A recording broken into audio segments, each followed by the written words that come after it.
আসসালামু আলাইকুম বন্ধুরা, আমি রাকিব। আজকে নতুন একটি ভিডিও নিয়ে হাজির হলাম।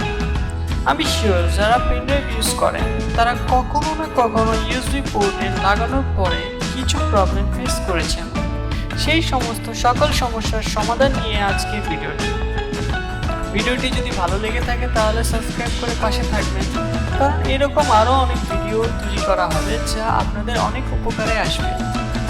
আজকে দুইটি প্রবলেম নিয়ে কথা বলবো।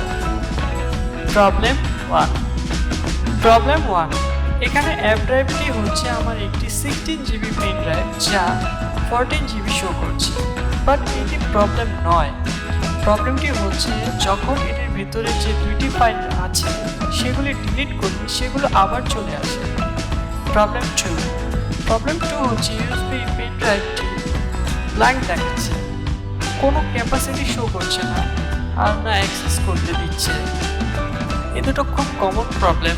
সাধারণত নর্মালভাবে ফরম্যাট করলে এগুলো ঠিক হয়ে যায়, বাট কিছুদিন পরে আবার এই একই সমস্যাগুলো দেখা যায়।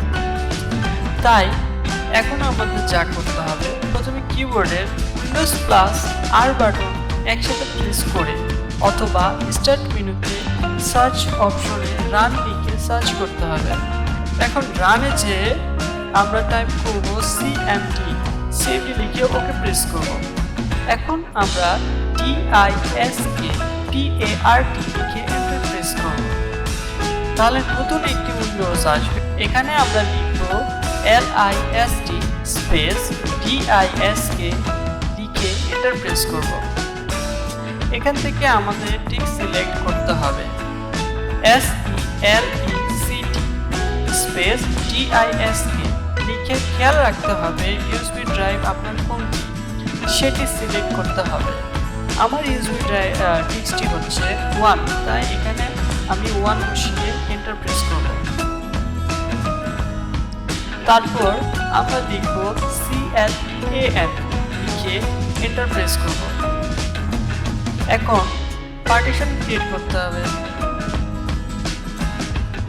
লিখব CREATE space PARTITION space PRIMARY লিখে এন্টার প্রেস করব।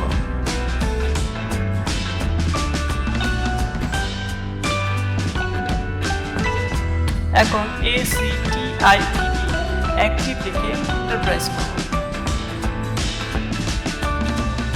এখন আমরা নেক্সটে SELECT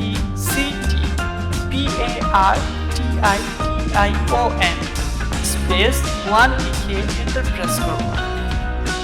নেক্সট স্টেপে আমরা ফরম্যাট করব FORMAT space FS equal to NTFS অথবা আপনারা FAT32 লিখে QUICK লিখে এন্টার প্রেস করব।